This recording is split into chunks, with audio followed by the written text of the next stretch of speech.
How's it going, everybody? Welcome back to another episode of the Practicalities podcast. I am, as always, your host, Miles, or MD, and I'm here with my good friend and co-host, Andrew, or Senn.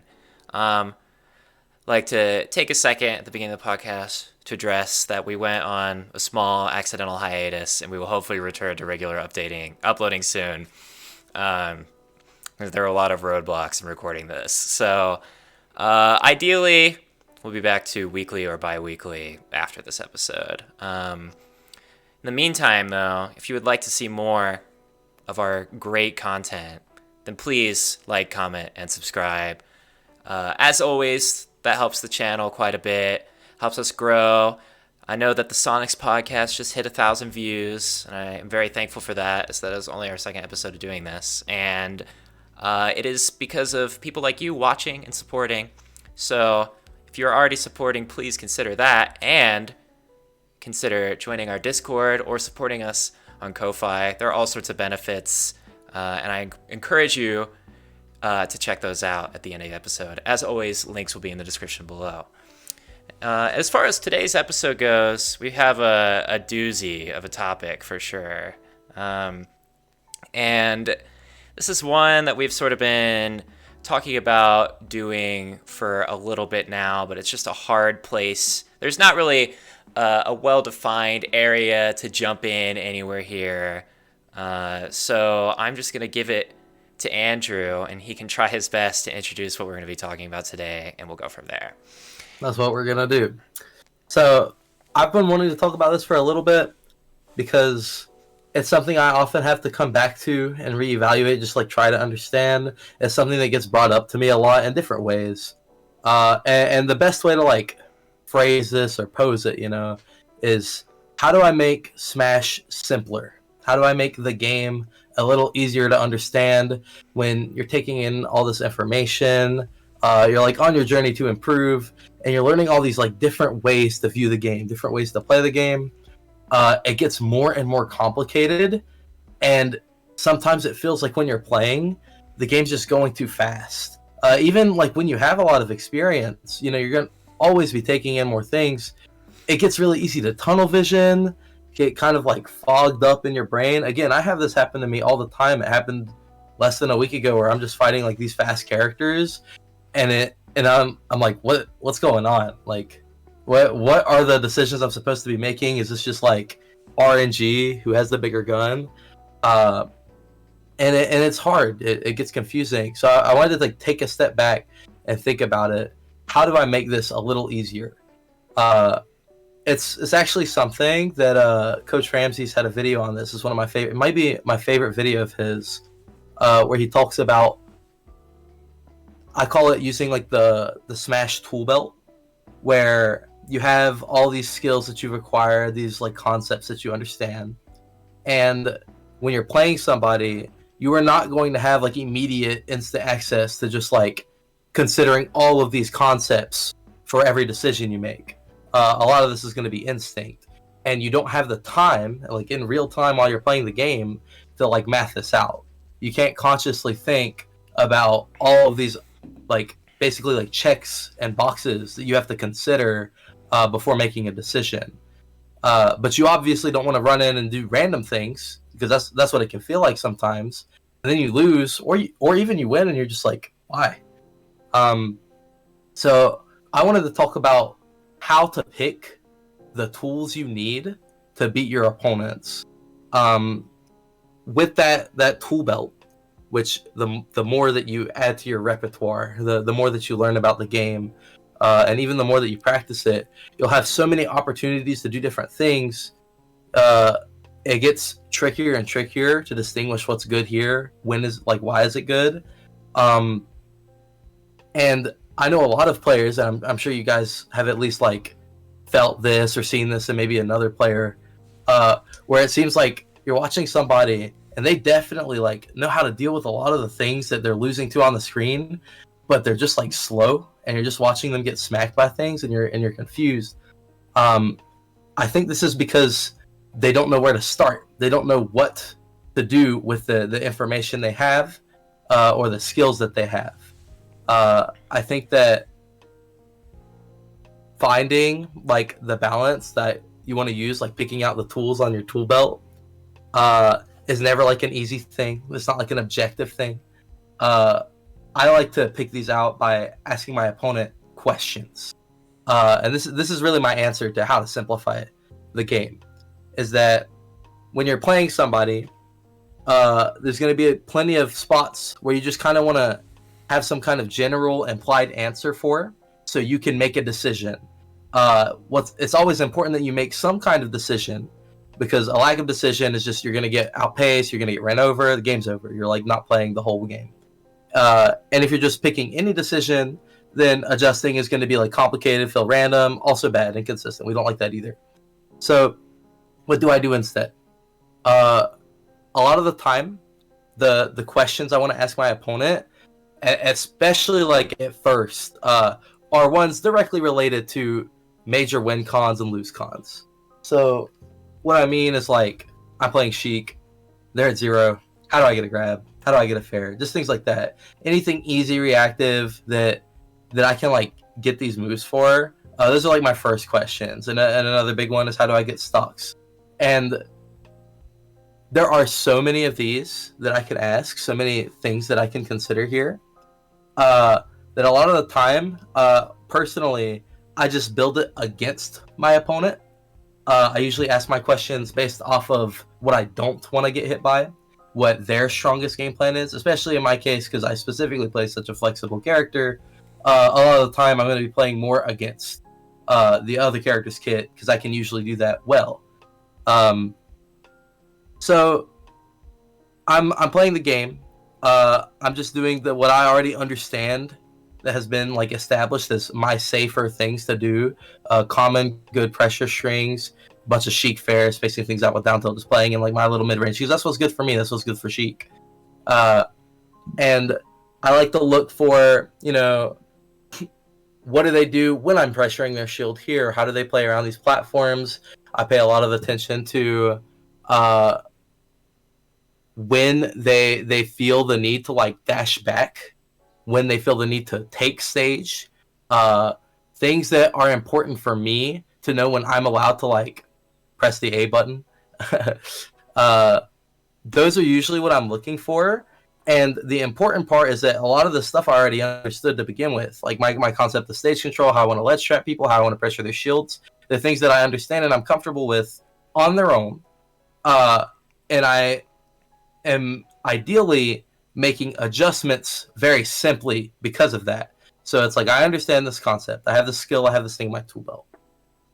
And maybe I'm playing against this character, this player, and they are very proficient. They're like showing me that they're not going to let me get these up airs in this spot, so these landing aerials. And I don't want to have to consciously think, okay, what do I do about this? Because I have a lot of things I could do about it, and I don't have all the time in the world to consider everything. So most of the time, I'm trying to ask pointed questions to my opponent in the game, so I can get to some kind of win condition of my own. A lot of the time, when that's happening, you need to be fast. So these questions are like predetermined.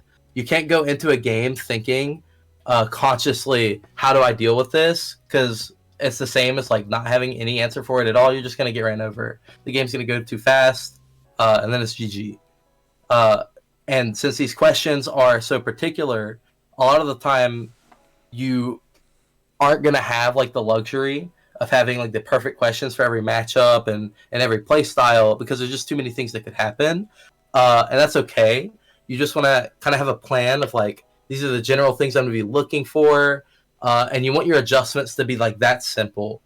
The important part is that all the grinding work that you do in between in the brackets, at home, whatever, all the things that build these concepts and skills that you have in your repertoire, these things that you understand, that is like the sweat. That's the complicated stuff, and it is as complicated as you think it is. All the nuances there.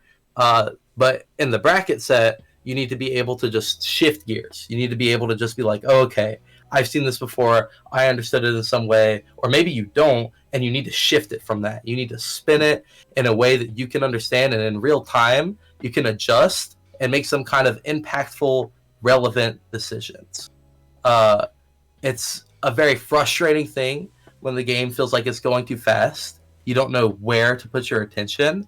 And when you come into the game like that without that plan, without these questions already in mind, it can be super difficult to like get back in the race. Uh, you are just adapting on the fly, and that leaves you with like scrambled tools. Not your best work. You feel like you could have been a lot more prepared, and the whole thing just feels messy. It's a very difficult task to make Smash feel more simple. When the game, as we learn it, feels like it's incredibly more complicated by the day. You know.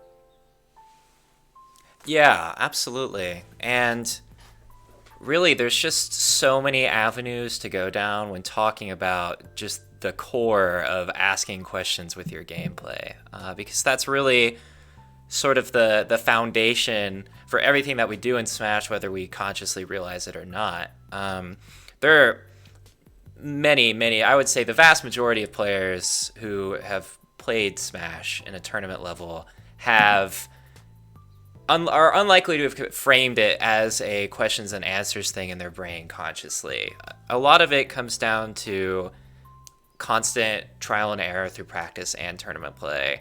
And we sort of learn naturally what the best questions to ask are. And what is difficult about that is that feeling of randomness that you were describing earlier is really prevalent when you try to leave it to your intuition and don't really consciously frame it like you're asking questions. It's very easy to feel like you don't have agency in the result of the games if you don't really understand why what you're doing works. And so I think it's important when framing things from the perspective of asking questions that you know what questions to ask, of course, but also what that framework of questions looks like cohesively and forms a game plan. So something that I've been stuck on for a while that I've been thinking about lately. My coach, Tony, shout outs, of course. I remember hearing him discuss this about how a vast majority of players really have only one game plan, and they're able to make small tweaks within the game plan to adjust to what they're facing, but they're not capable of executing a new game plan. And so if you think about it from that perspective, what differentiates, a set of questions from a game plan, so to speak? And so I personally like to view it, I think I was put onto this by Peepnut, of thinking of it as a guess who board. And you're sitting down in your set and you're trying to ask a question that mathematically puts you in the best position to win. And so you're looking for broad strokes to start your game plan. What is their response to my character's strongest options? And what should my responses be to their character's strongest options? And so let's look at it from the perspective of Cloud, just because that's a really cut and dry character to frame it with. Cloud's strongest options generally are back air and everything that centers around back air. And you have branching questions that come off of pressing this back air. But the first question you ask when you drop off the platform to start the game and press back air is, what is my opponent's response to this? Can they deal with back air? If they get hit by the first few back airs that you press, then you have an answer right away, right from the outset of the set, which is that they can't deal with back air. And you just keep pressing it. And eventually, you will back air them to 200 with your max tail back air and win.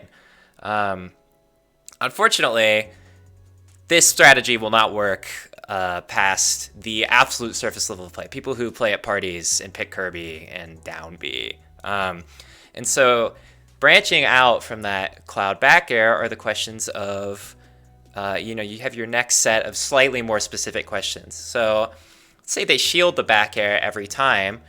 Then you're presenting this new question of, they present shield in response to back air.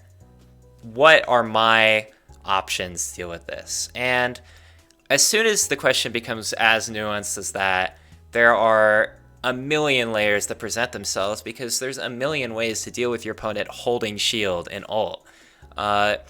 Say theoretically, you keep pressing back air and they never exit shield, then you just press back air until their shield breaks and you shield break them and then hit them to 200 with back air and they die.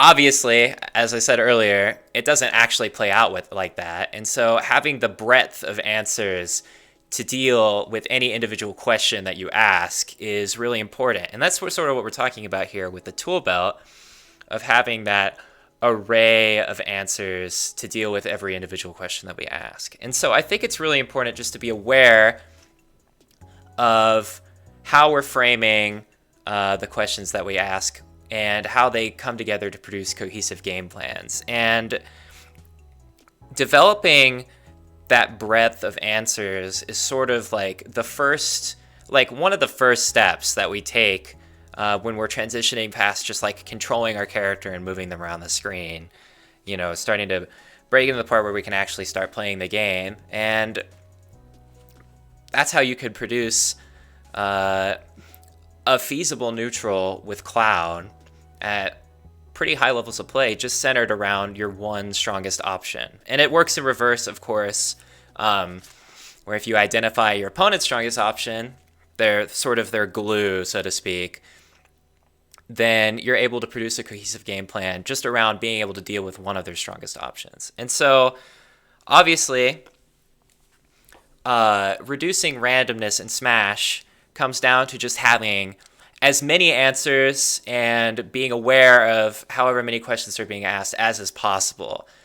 The difficulty with that, of course, though, comes with the limitations of the human brain as a processor. We are simply incapable of keeping track of the sheer amount of options and situations that be presented from us, or in the way that we're framing it now, questions and answers. So I am curious, Andrew, what your thoughts are for what your approach would be if you're sitting down to begin your set, you've never seen your opponent before. How do you quickly surmise in the time span of a bracket set what the right questions are to ask? What is your philosophy for that? Okay, so to answer that, I want to call back just a second to you talking about the differences between a game plan and the questions that you ask, because of course, ideally, I have some sort of game plan going into this matchup, and generally the game plan, there's a lot of if-then statements and that kind of thing. It's just like general, how do I get my best conditions, win conditions, how do I avoid theirs? And a lot of the time my questions are pretty specific to what's going on. So it's really easy for me to ask basic questions related to how do I get a kill? Because a lot of the time it's a very weighty and specific part of Sheik versus anything is where am I getting this?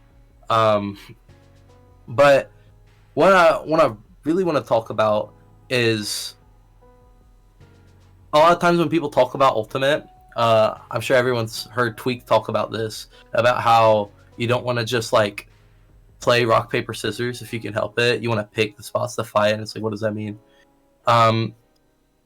When I play somebody, there's plenty of good things to do, and a lot of the time the best way to simplify it is just pick one that's good. Run up Sheik Fair. It's fine, it works. But I don't want to be repetitive. I don't want to be linear. Even cycling through my options that are good mix-ups, I need to have some sort of control in it. It can't just be random for the sake of being random.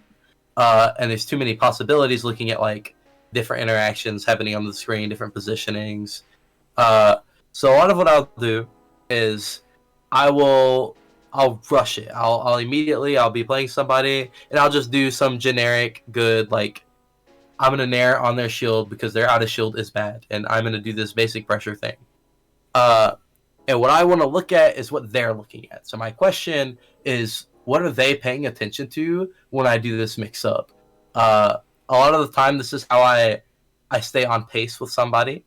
So, for example, if I'm fighting like, well, we'll say an Ike or a Captain Falcon even, um, and I want to hit their full hops because these characters like to full hop and float at me.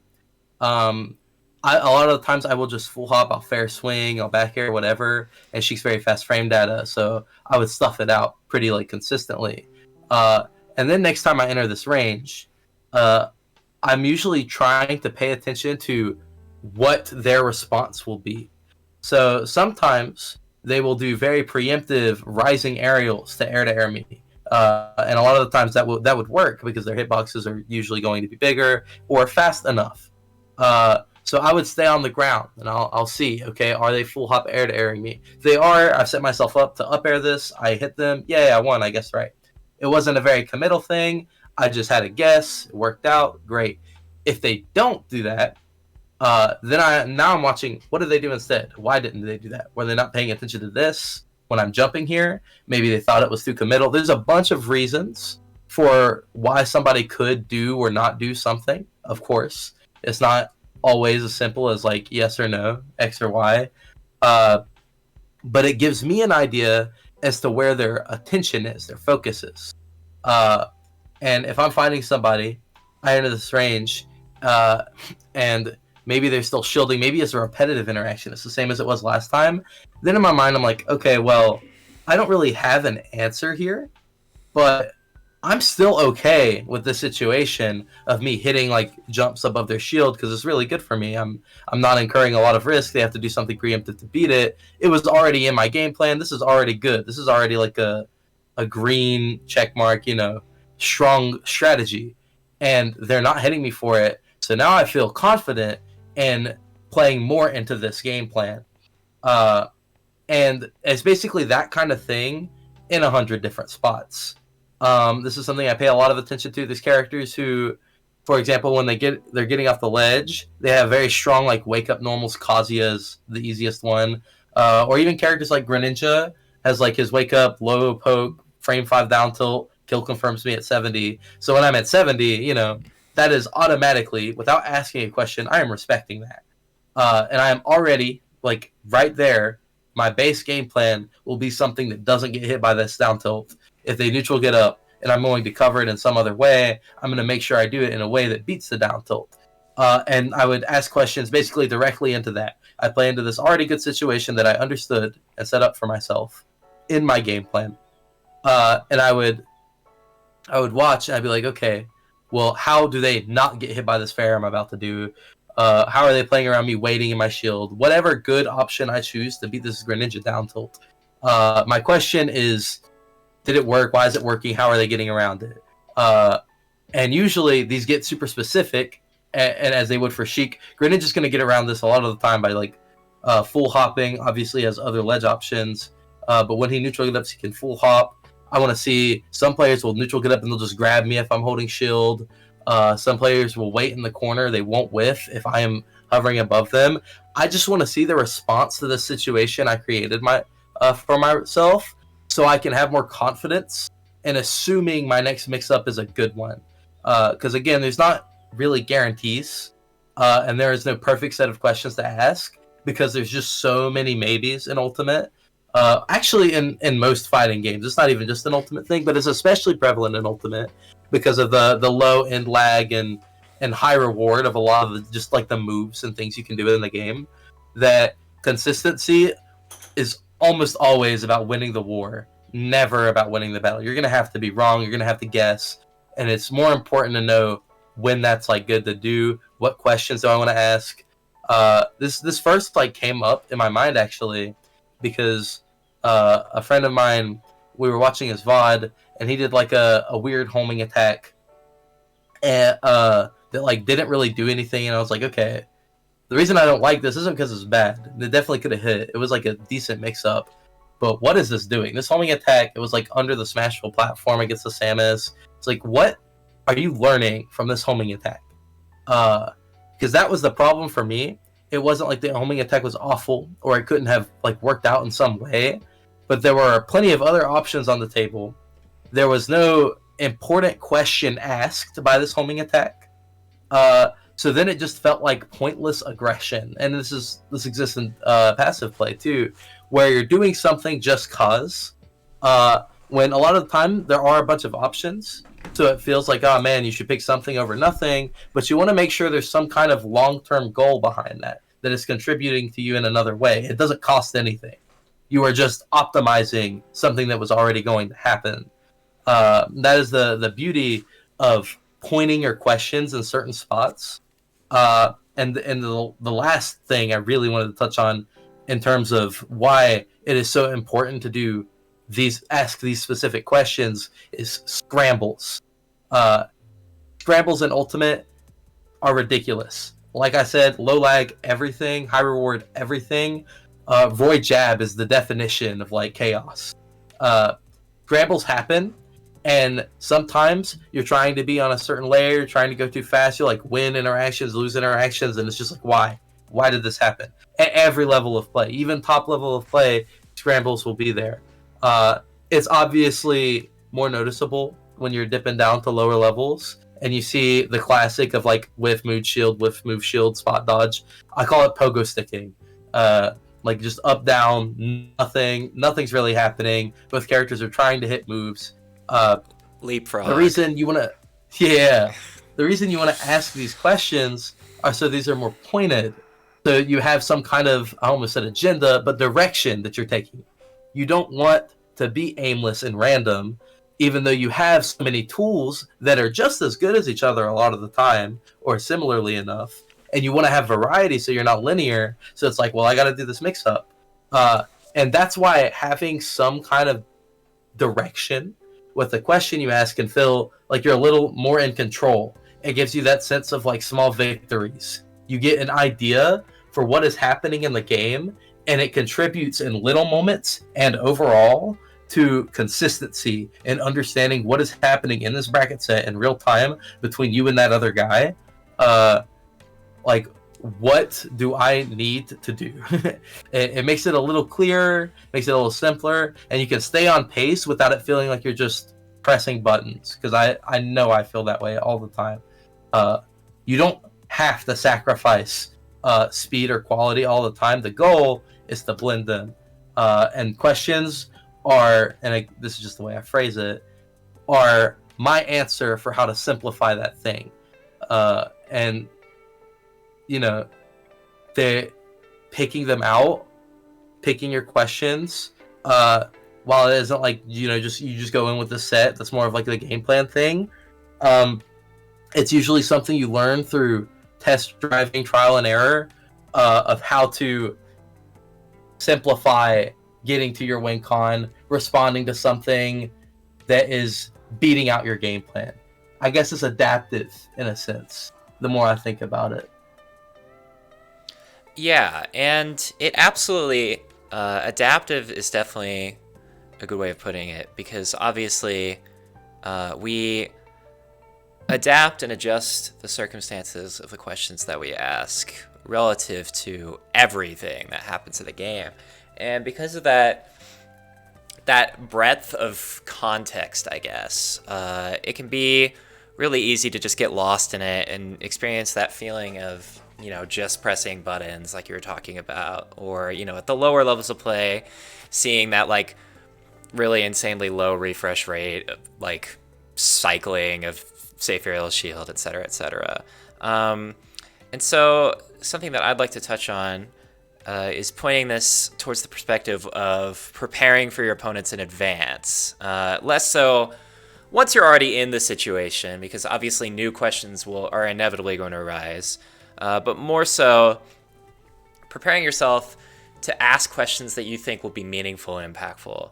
And the best time that you can do that is not once you're already sat down to play the set, but as far in advance as is actually possible through both practice and VOD review. I'll give an example.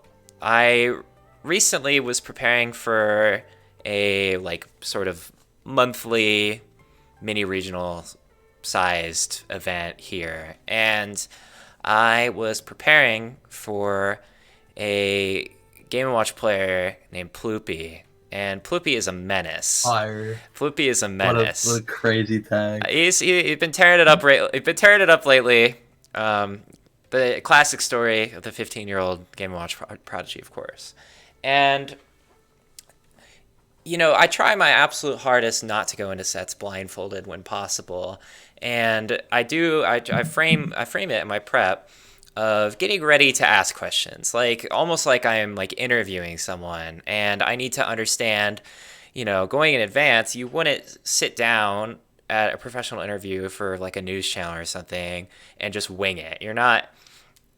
You would be doing a disservice to both yourself and the person that you're interviewing by putting yourself in a situation where you wouldn't know what to ask. And so the best way to mitigate that, in my experience, is not only practicing and developing answers based on a matchup or a play style in advance, but getting into the more nitty gritty of it and being able to apply it directly to one opponent. And so preparing for Ploopy, I found VODs of him playing against Pokemon Trainer. Obviously, I play Pokemon Trainer in that matchup, and I was trying to see what questions had already been asked for me going into the VOD review, because that way I don't have to waste time asking them over and over again in the brackets to get defined answers. Because a lot of the times with some of the harder questions in Ultimate, you have to see it more than once to be able to really like ensure that you have the correct answer, because like you said earlier, nothing is a guarantee in Ultimate, and if you really want to be assured of your answer, you have to ask it as many times as possible. So VOD review really helps mitigate the need to annoy someone, I guess, by asking them the same question over and over again in your gameplay. Do you really surmise an answer? Because a lot of times they've already been asked for you by other players months and months ago, and you'll often find that in VOD review, even VODs from years ago, people will give you the same responses to the questions that you asked, because that function, the if X then Y, is so ingrained in them in that circumstance that it is literally just a part of them as a player. And I noticed, of course, I look for the very simple questions to begin with. The asking the question the breadth question on Game & Watch, like the simple ones like, when do they up B and how do they use their shield? Because that's a very important component to beating Game & Watch. And so asking the question from the perspective of when does player up B, you can, against most Game & Watches, you can just assume that it's when you're anywhere near their shield in a reactable range. But it's important to still, look at it going into it, just to be certain of your answer. And so I noticed that Ploopy would pull the trigger on up B anytime an opponent landed anywhere near his shield, regardless of reaction or not, because that option is just so strong that it's glue for the character, and you're not losing a ton for pressing that up B against most of the cast. And so that is a very strong generalized option that is heavily ingrained in Ploopy, both as a player and as Mr. Game & Watch, because, as I said earlier, it's glue for the character. But the benefit of asking such a specified question like that is if I know the response in advance, then I can, really make the most of it if I'm asking the right questions. And that question is particularly beneficial for Ivysaur, because if I can bait that up B, I can reactively double jump up air and kill Game & Watch for doing it. It's like a true punish. He can't actually do anything off of the parachute before the upper could come out. And even just asking that one question, that one really simplistic question of what the response is here, is enough to preemptively let me go into the set looking for the specific cash out, as we've talked about in previous episodes, and net a really early stock against a character that is famously difficult to close stocks against. And really that applies for every aspect of prep. It's not just for making a singular read, it's also for formulating an entire game plan around a player. So another question that I like to ask is what a Game & Watch player's tell is for when Nair is coming, because Nair is another one of those moves that functions as glue for the character, and I want to know when the player likes to literally press the A button towards me. Because, that's another area of randomness, so to speak. If you're not prepared to ask the right questions here, then coming in, the Game & Watch is just pressing Nair over and over again, and you don't have a real nuanced answer to why or what's causing it, and it can make it more difficult than it should be to deal with an opponent that's literally only pressing one button in neutral. So going from the prep perspective, I noticed playing against Ploopy that after a dash shield, it was very likely that a jump in Nair was going to be coming after every time. That was almost always the lead into that. And so every time that I went into the game and was presented with dash shield, I was ready to press back and fade back with Ivysaur sword aerials and swat on the air for doing it. And really, even just having those two questions ready in advance was enough on its own to completely swing the result of the set. Ploopy, I noticed while watching this, who he's playing against, that the Pokemon trainer player that he was playing against was not even presenting the question of Ivy fading back with aerials in the first place. And so I knew that Ploopy wouldn't be prepared to deal with seeing that question asked in the bracket unless he had also prepared in the meantime. The VOD was from a month ago, so I knew it was likely that there wasn't going to be ready for the adaptation there. And so just those two questions that I talked about, of how to close a stock and how to win neutral reliably against his strongest option, was really enough to win the set. And I won it pretty solidly in a day where I felt like I was playing pretty poorly overall. And so really what I'd like to tie that back into is just understanding that, the very best players in the world know what their adaptations are going to be before they sit down to play the set. They have pre-planned all this out. A lot of the players that are credited with being the best adapters in the world, like Gluto is constantly referred to as that by other top players, it's not because they think insanely quickly on their feet, because while that is a component of it, it's just not feasible to know the next step and be able to surmise it in real time and figure out new solutions while you're playing. It's because Gluto has the biggest breadth of tools in his toolkit and questions that he can ask his opponents, bigger than basically any other player, and it enables him to always have the next question that he can ask. And so what I would like to ask you is sort of more of a question of development as opposed to actually utilizing these questions. I want to know what your thoughts are on the best methodology for growing the arsenal and building the toolkit. How do you approach that? If I'm understanding your question correctly, I think that a lot of the time, people kind of take on this idea of having tools for the sake of having tools, or being a certain type of player leading into a certain type of play style. Just trying to have a lot of answers to things for the sake of having answers to things, where even though that's the end goal, that's the result of it, it's more so, in my experience, it's better to kind of get those tools as the result of you trying to solve problems. So again, with this whole questions thing, it's great to be planned beforehand and have these pointed questions, but you got to get there.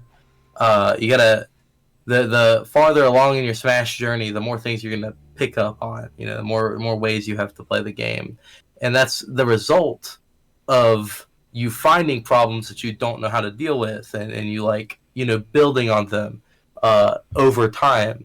You think about the game in different ways. You hear other people study it. It's like sharing information and experimenting.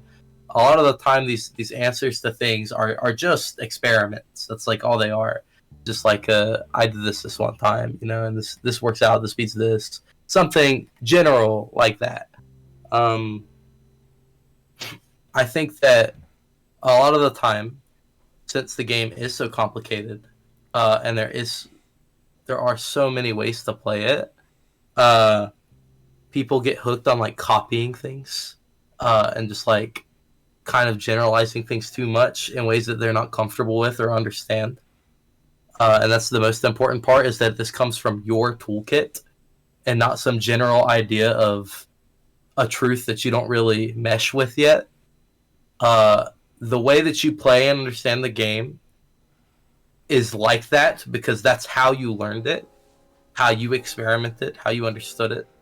And those are your tools.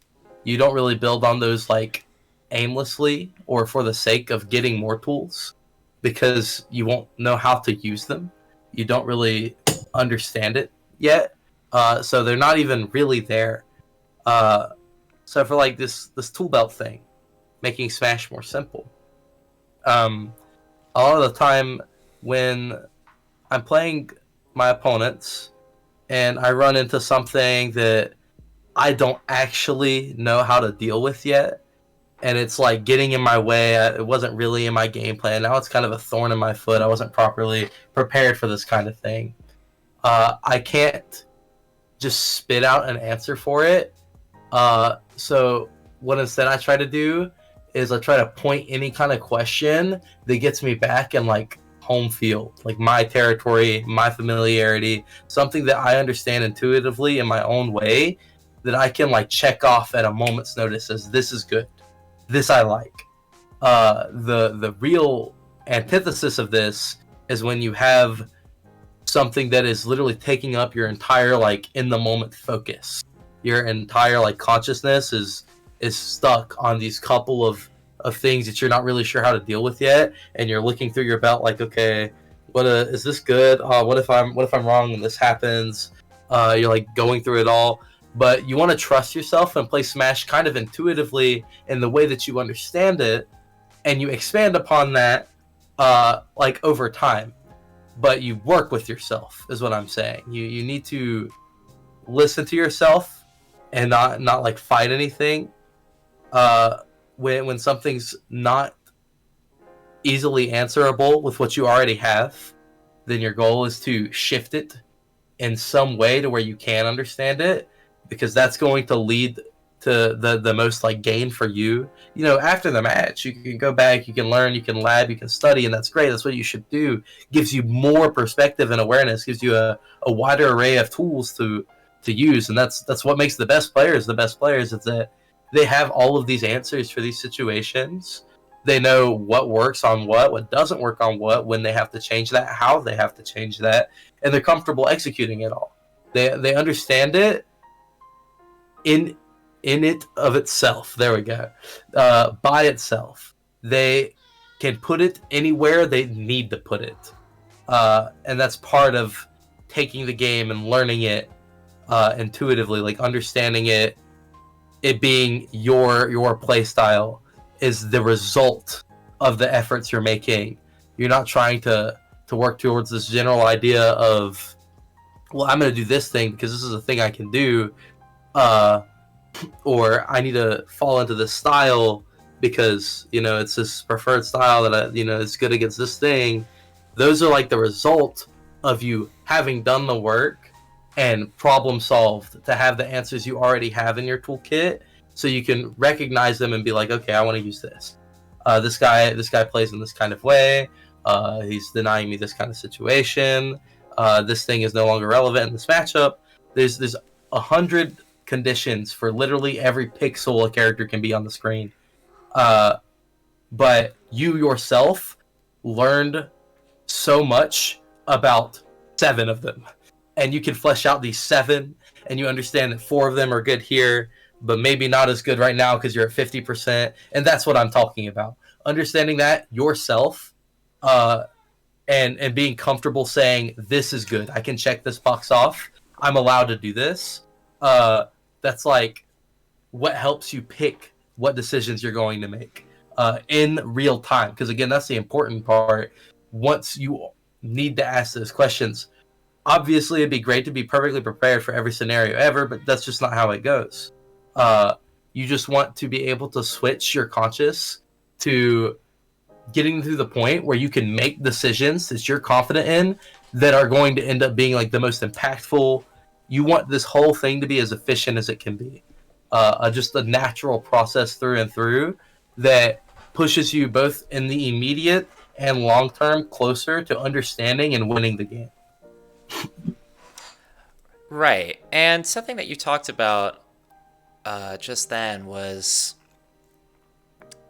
sort of, I guess, having faith in what works with your character and what you're personally good at. And so that it's interesting that you say that, because it sort of naturally conflicts with a big part of like what my philosophy was for learning the game, which was sort of just trying to take in as much information as possible, as many strategies, options, answers as are presented to me from the very best of the best, and sort of trying to replicate their decision making even if I couldn't understand it, because I was sort of under the impression that if I am able to look and copy the decision making, that eventually over time I'll understand it too, and then I'll be able to apply it from there. So it's interesting that your perspective seems to center more on having faith in yourself and your own abilities, and understanding the things that you do that are strong and work, and leaning more on that. And so I am interested in hearing your perspective on sort of what like pitfalls that you might fall into coming into like an approach that's more you-centric, like you were just talking about. Pitfalls of what you said is the philosophy I just presented? Yeah, yes. Okay. Let me think about this. So one of the biggest ones is that, especially as you're learning, you're not going to be top level, so you just won't have expert, efficient responses to a lot of things. You'll just have things that kind of work for you. But I don't hate that, because that's just where you are on the journey. I think that no matter what approach you take to learning the game, you kind of have to rebuild yourself over and over. It's like a natural thing. So you're going to kind of come back to all these things anyways to rebuild how you are going to respond to it. See, this is like an opinion, of course, right? It's just my perspective on it. So I've not super considered all of the pitfalls, because I believe it to be the best thing to do a lot of the time. I think that I got this from when I had a lesson with Void forever ago, where I was basically coming to him with these like insecurities, kind of based off of wanting to trust myself, but wanting to be like genuinely good and know all these options to things, and I was just confused. And he was like, the game isn't this path that you just take and then at the end of it you're top level. Everybody learns things in different orders, and what's important is when you're in that moment, when you're in the set, you trust you, regardless of what that entails. And sometimes you are going to be ill prepared, you're going to be wrong, but I don't hate that, because it lets you build on it, and it is you understand it, it's natural. And when things aren't working, things are incorrect, and there will always be more to add or change. That's fine. You just build upon it. That's why I like it. As opposed to the opposite, where I don't think it's bad to like study top players and want to use these skills because you're like, oh, they're doing it there. But I've never liked that order of things, order of operations. I think it is better to use an answer because it is the answer you've determined, and naturally understand it a lot of the time, so you can adapt in the moment and think of things kind of like, I want to say the word completely, because it's your picture of it. You get it. A lot of the time, this isn't to say you can't take things from top players, because you absolutely can. But in my experience, it's more of, I see top players, I see how they deal with something. I'm like, why did they do that? And then I would like kind of experiment, like, what does this do for me? But that was the important part for me, is how did I understand it? How am I using it? Because I can't just copy for the sake of copying. I don't know for sure what they were thinking at that time, nor do I know if that's really what would work for me. Maybe it doesn't play into my playstyle the same. Maybe they're trusting other parts of the game in a way that I don't necessarily trust them. And it's hard to replicate everything when you don't have the same intentions behind it. I think there's definitely studying that can be done, so you can kind of get a feel for a lot of it. But I don't want to call it arbitrary. It just feels more natural to come up with your answers to things as they present themselves to you.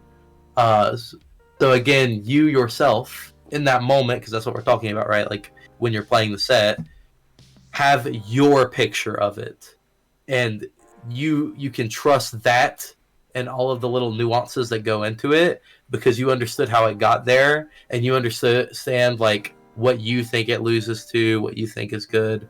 So I like the idea of just trusting yourself, and doing with what you have more than the opposite.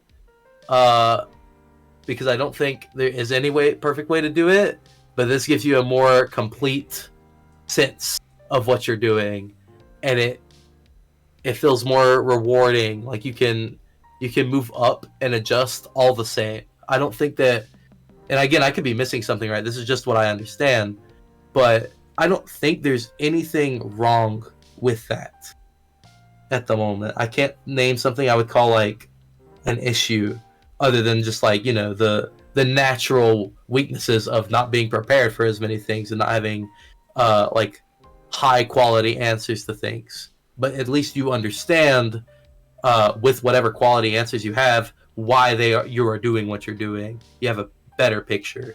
That's like kind of my answer. Right. And I liked your emphasis on, you're talking about, you know, reviewing top players of your character or otherwise, and seeing something, and instead of, you know, cloning what they do, asking why they do it. I think that is a really great sort of Socratic line of thought, and I think that sort of line of thinking when watching VODs is really important to learn self-sufficiency and your own growth. Whether you end up agreeing with the decision that was made in the moment or not, it is really important just to be able to identify intent and sort of derive what it was, and being able to either, you know, consciously disagree with the decision made, or, you know, even taking it and approaching it in a different way. So I thought that was a really good point that you touched on there, and not something that I had really thought about too heavily until just now.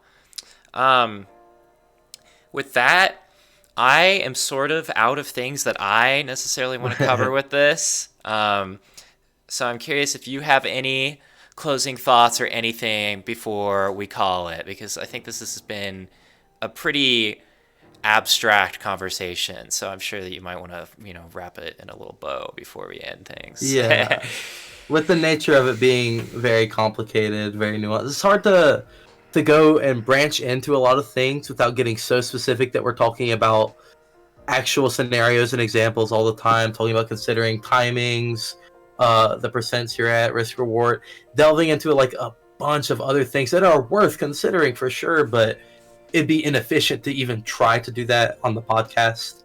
And the core focus of what I wanted to talk about being, how do I simplify it? The idea was just to give you, the guys listening, the viewers, you guys, some kind of idea, or at least relate it to how I frame it personally. And I wanted to, you know, just share our perspective on that, think about it. It's pretty tough to like pick all these things out. So having some sort of direction for it, at least it helps me. and I had been talking about it with local people a fair bit in the last week or so. I think that I touched on all the main things that I wanted to touch on. I think that to summarize, the real question of the day was Smash gets harder the more I learn about it. How do I simplify this? How do I keep up? How do I not get tunnel vision? How do I stay in the moment? Uh, and my short simplified answer is you do it by making sure these things that you pass as like good mix up, good things to do, like in your game plan. Making sure that your game plan is asking your opponent questions that leads to like future positive endeavors, successful, fruitful endeavors. Um, and I think that we touched on that pretty good. I feel pretty good about most of what we said today. Um, Trying to think if there's any notes that I wanted to add or things that I wanted to leave on. But for the most part, I think we hit all the key points I could have thought to think about or talk about. If something pops up in the next 30 seconds, I'll air it out. But right now, I think I'm pretty happy with that. Well, I'll share what I would like to leave on then before we close things out. Really, in spite of anyone's differences in philosophy for approaching the game, no matter who's talking to you, who's telling you about it, it's going to be some variant.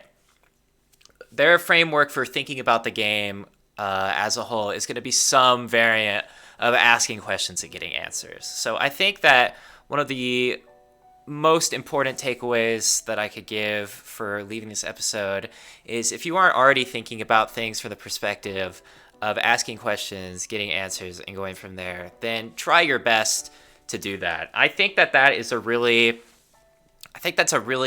good and sustainable base to grow independently and being outside of the just the normal sort of more grueling way of playing the game of just literal 100% intuition, trial and error over and over again. Because asking these questions not only to your opponent but to yourself while watching your gameplay and observing the game, I think gives you a really good base to evaluate, like I said earlier, Socratically, understanding and making sure that you fully comprehend what you know. Like, just knowing what you know is a skill in and of itself, and it's a really important first step and base to growing self-sufficiently. And so that's really just what I would like to point people in the direction of, is asking questions with your gameplay, and not only with your gameplay, but also with the things you do outside of the game to get better at the game, and finding answers and just constantly asking questions. Constant self-evaluation is really I think the most meaningful base that you could give yourself to grow. Point yourself in a direction, and then you progress. Yes. You just keep progressing. I don't know if I've said this analogy on the podcast before. There's a decent chance I have, because this is my favorite analogy. But it's talking about improvement, and it relates to what we're talking about today. Even though asking questions was more of like a specific in-game, what are you asking your opponent to help adjust in a simple manner? But this applies both directly to that and in a more broad sense of considering more, excuse me, where your goal in Smash is, let's say every time an interaction happens, a character hits another character, you have this grid and a red light pops up. Regardless of if you won it or you lost it, it doesn't matter. The goal is that you need to be able to explain why you won or lost that interaction. Why did it happen? And when you can explain it, that red light turns green. And for me, improvement in a very general sense is about getting as many green lights as you can. The better picture you have of the game in front of you, the more equipped you are to deal with the most nuanced and problematic problems you'll ever run into. You want that tool belt, and you want these signals of, I can use this here. You want to be able to delegate it specifically and comfortably in your own natural way, because you learned it and you understood it that way. It's always good to like grow your brain bank, you know. And that's what I'd like to leave on. I love that analogy. No reason not to know everything, realistically. Like, just, Always yeah, helps. go know everything and then you'll win. So with that, I think that's a good stopping point. Pretty happy with what we touched on today. And if you are happy with what we touched on today, please let us know in the comments, leave a like, perhaps subscribe. Really trying to push to grow the channel. I want to soon start. Transitioning is the wrong word because it implies that we would stop doing the podcast. But I really want to start supplementing the podcast with more direct and focused concept videos. I've got some plans for stuff along those lines, so you can look at a little 5-minute video and get slightly better at one thing, because that's really not something that the podcast is equipped for at all. So if you're interested in things like that, once again, please subscribe. Consider joining the Discord, because we will be posting channel updates and other cool information there, as well as that'll be the hub for accessing any benefits you get off of our Ko-Fi. And if you're interested in that, as always, all links will be in the description below. With that, I'd like to say goodbye.